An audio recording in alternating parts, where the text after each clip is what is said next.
Seja muito bem-vindo aqui ao curso de Sistema Único de Saúde do Brasil. Comigo, professor Kennedy Santos, e você, futuro servidor, futura servidora de algum concurso público da saúde do Brasil.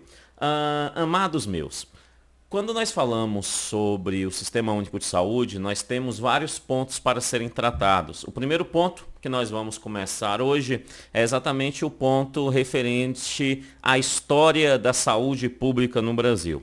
Mas antes de começar a aula propriamente dito, é muito importante que você vá aqui na descrição do vídeo e você terá aí 3 links na descrição do vídeo. 3. O primeiro link é do material de apoio. Isso mesmo, você tem um material em PDF de apoio em relação às minhas aulas. É muito importante que no decorrer das minhas aulas você tenha um material em PDF em mãos para fazer as suas anotações referente aos meus comentários aqui, inclusive futuras aulas em relação a exercício, né? O material também vai sempre estar aí na descrição do vídeo, aí na descrição do vídeo. Então, o primeiro link é sobre o material. O segundo link é exatamente o link da playlist. Caso você não esteja já na playlist do Sistema Único de Saúde, o segundo link é da playlist do Sistema Único de Saúde, a playlist gratuita, tá? A playlist gratuita tá aí no segundo link, certinho? E o terceiro link é o link onde que você será encaminhado para o canal, né? E lá no canal, o meu vídeo de abertura, eu irei explicar como que funciona o canal e como que você terá acesso a todos os cursos que o canal pode te oferecer. Perfeito? Então, sem mais delongas, já que nós já conhecemos os 3 links, eles são extremamente importantes. Primeiro link é o link voltado para o material. Segundo link é o da playlist, com o curso gratuito do Sistema Único de Saúde. E o terceiro link é o link onde você vai conhecer a forma que o canal trabalha, e caso você queira ter acesso a todo o curso, é nesse terceiro link que você irá conhecer. Fechou? Tranquilo? Então, sem mais delongas, vamos começar os nossos trabalhos. Quando nós falamos sobre saúde pública no Brasil, mais especificamente a questão histórica da saúde pública no Brasil, é óbvio que nós temos que pelo menos citar o período pré-colonial, ou seja, aquele período aonde ainda os portugueses ainda não tinham chegado, né? No período pré-colonial, não podemos afirmar que não tinha nenhuma atividade de saúde, na verdade existia sim, mas eram muito vinculada à religiosidade indígena, ou seja, eram os aspectos das pagelâncias indígenas, né? Então, quando a gente fala no período pré-colonial, a coisa mais importante a gente lembrar é que existia a atividade religiosa dos índios e juntamente com essa prática religiosa, você tinha aí algumas atividades no campo da saúde, a manipulação de ervas, né? Que tinha ali algum aspecto no campo da saúde, sim. Beleza. Então, o período pré-colonial é só isso que nos interessa. A partir daí, nos interessa o período da colônia, né? E a colônia foi um período gigantesco em nosso país. Mas, apesar dele ser gigante, poucas ações no campo da saúde. Para melhor compreender o período colonial, eu organizei o período da história da colônia em 3 fases, perfeito? A primeira fase é bem no iniciozinho da colônia, assim que os portugueses chegam ao Brasil, assim que aqui eles estão, né? Vem juntamente com eles os primeiros religiosos católicos, que são os jesuítas.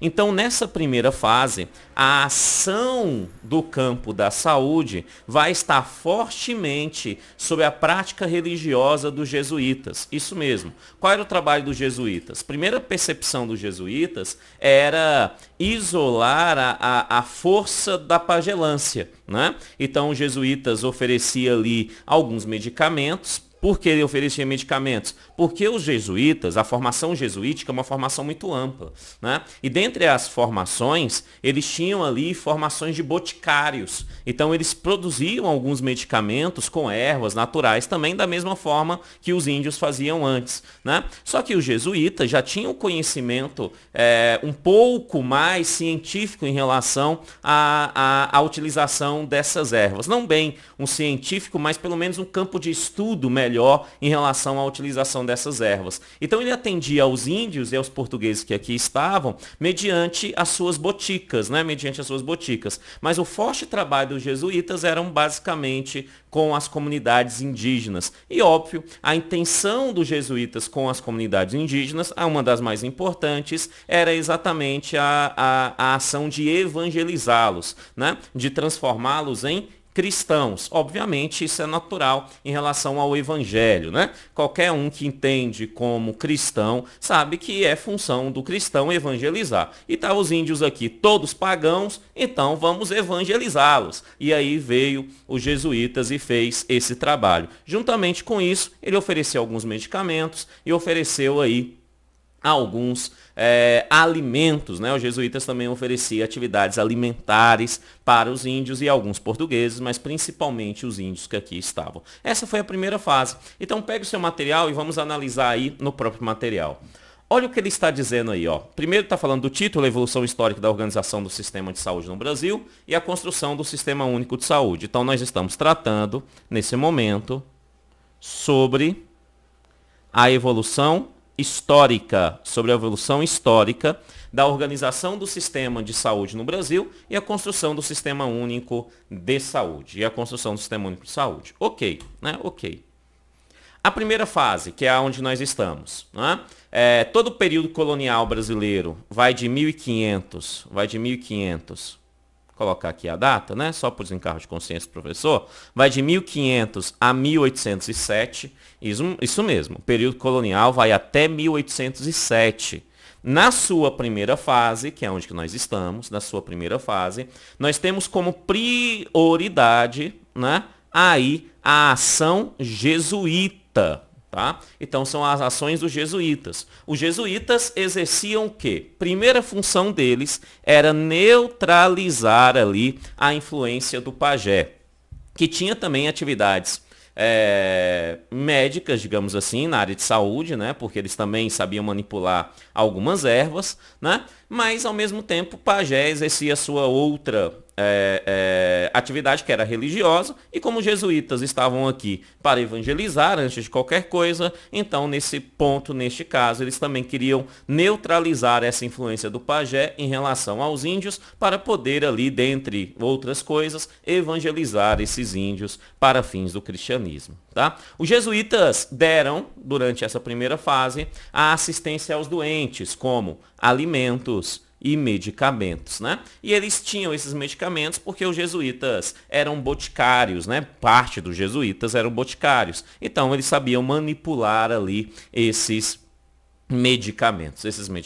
Tranquilinho a primeira fase? Isso vai acontecer bem no iniciozinho da nova colônia portuguesa, né, na terra de Santa Cruz, que é exatamente cá onde nós estamos, o Brasil. Assim que os portugueses chegam, tem essa primeira fase vai passar. E uma coisa que define o fim dessa primeira fase é exatamente aí a expulsão dos jesuítas do Brasil. Isso mesmo, os colonizadores expulsaram os jesuítas do Brasil. E juntamente com a expulsão jesuítica do Brasil, começa a ter uma migração de pessoas para o Brasil por conta ou de forma forçada, mediante escravidão, né, para o Brasil.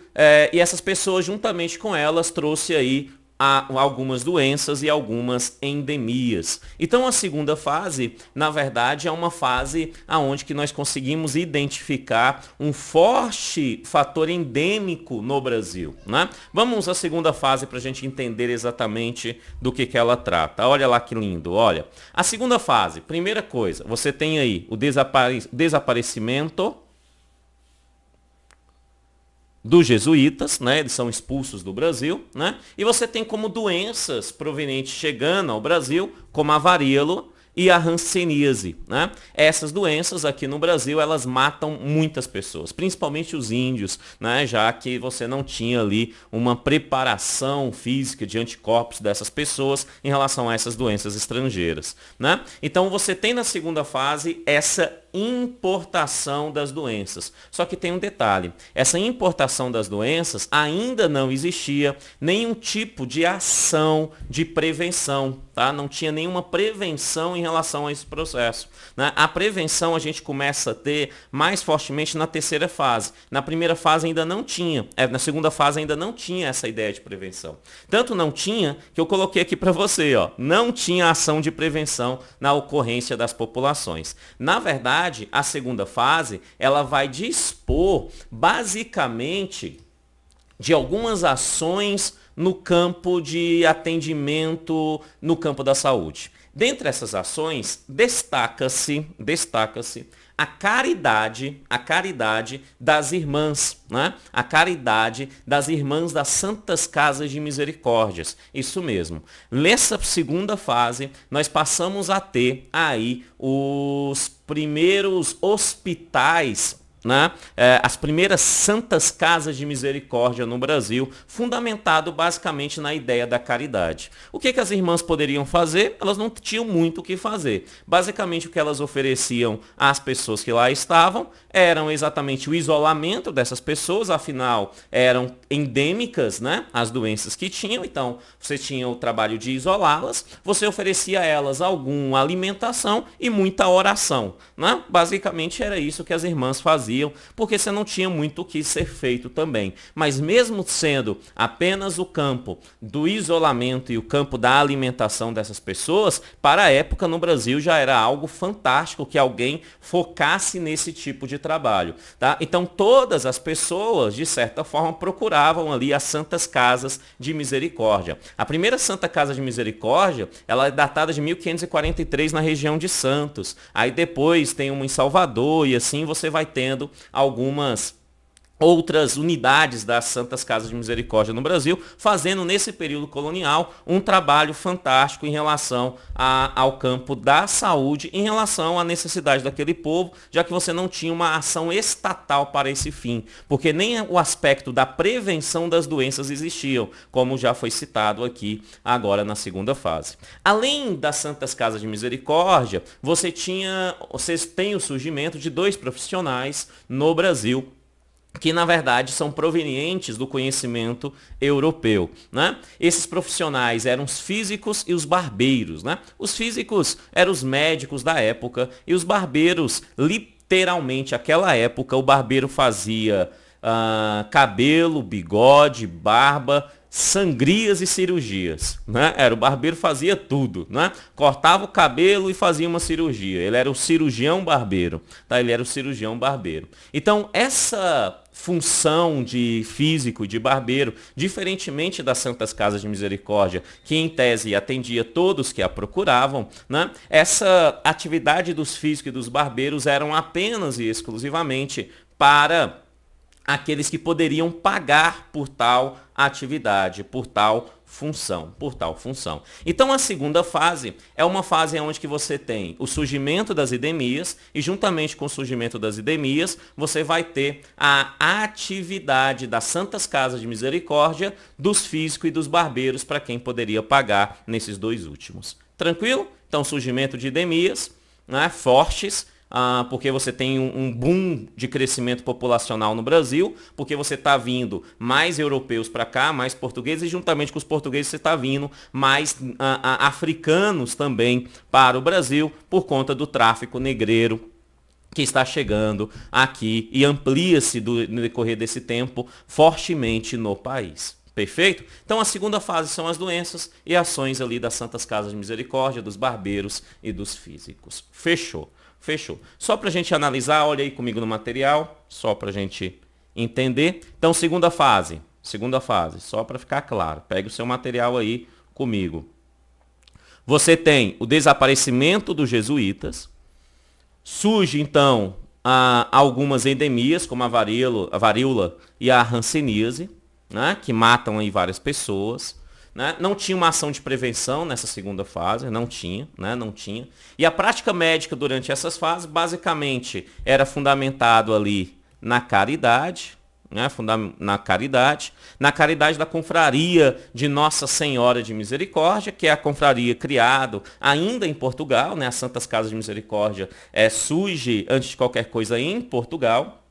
Né? E aí essas irmãs elas vêm para o Brasil atendendo as pessoas por conta dessa caridade nas suas santas casas de misericórdia. Eu até coloquei aí a primeira datada no Brasil, de 1543, na região de Santos. Né? E, além disso, nós tínhamos a assistência dos físicos e dos cirurgiões barbeiros para aqueles que poderiam pagar por tais serviços, que, na verdade, eram conhecimentos mais práticos do que científico que eles tinham. Né? Um físico tinha muito conhecimento prático, um barbeiro tinha muito conhecimento prático, mas a ciência mesmo era muito fraca, porque você não tinha tanto conhecimento no âmbito da medicina como nós temos hoje. Então, bastante simples isso. Saindo dessa segunda fase, nós chegamos na última fase do período colonial, né? E nessa última fase acontece uma consequência da segunda fase. Qual consequência? Simples, bem simples.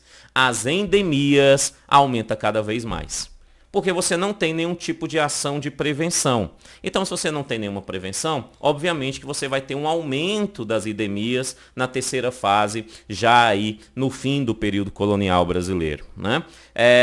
Essa terceira fase, então, com o aumento das endemias, começa a preocupar muitas pessoas, principalmente lá na Europa. Porque no século XVII, um século antes do que vai acontecer no Brasil, surge alguns pesquisadores e juntamente com esses pesquisadores surge uma teoria muito importante no primeiro momento da história do Brasil, que é a teoria miasmática, que era uma teoria que falava que a doença estava no ar. Né? A teoria miasmática fala, a doença está no ar. Quanto mais fédico o ar quanto mais odor fedido o ar tem, né? mais doença ele tem. Então surgiu uma teoria, né? E essa teoria ela tinha como função primordial limpar o ar. Né? E com essa percepção de limpar o ar, para o ar parar de feder, você passa a ter algumas medidas de saneamento básico, tanto na Europa, mas como o nosso foco aqui é no Brasil, e no Brasil vai acontecer já aí na terceira fase do período colonial, E você vai ter essas ações como uma ação vinculada a aterro sanitário, ações vinculadas de criação de cemitérios, limpeza das ruas, né? Mas todas essas medidas em relação à teoria miasmática eram meramente medidas paliativas no primeiro momento. Por quê? Porque a partir do momento que você tinha a doença, você tinha a endemia, então a gente pensa, o problema é que a doença está no ar conforme essa teoria. Então vamos limpar o ar. Aí ia lá, limpava as ruas, fazia alguns cemitérios, aterrava algumas águas paradas, né? E aí o ar era limpo, né? E quando acontecia a minimização dessas endemias, parava-se de fazer tal ação. Então eram apenas medidas paliativas na terceira fase. Então você já teve sim ações vinculadas ao saneamento básico, mas são ações meramente paliativos. Beleza? Olha aí comigo no material, vem aí comigo para a gente entender do que o professor está falando. Então, terceira idade, terceira fase do período colonial. Na terceira fase, você vai ter fortemente as endemias crescendo, então você tem fortemente ações contra essas endemias, né? Principalmente nesse período contra a febre amarela, que vai, no final do século XVII, em Pernambuco, ser bastante ampla, né?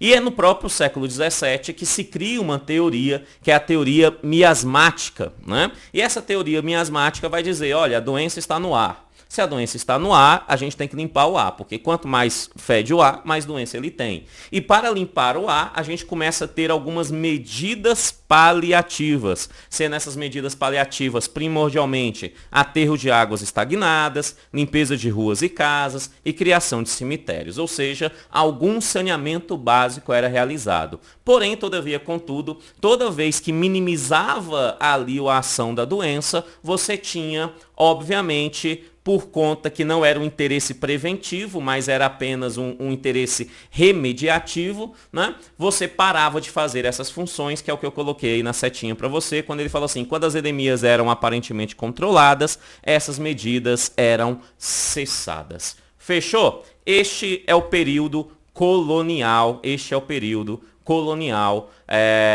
brasileiro no campo da saúde, Na próxima aula, nós vamos continuar os nossos trabalhos. Valeu e até lá!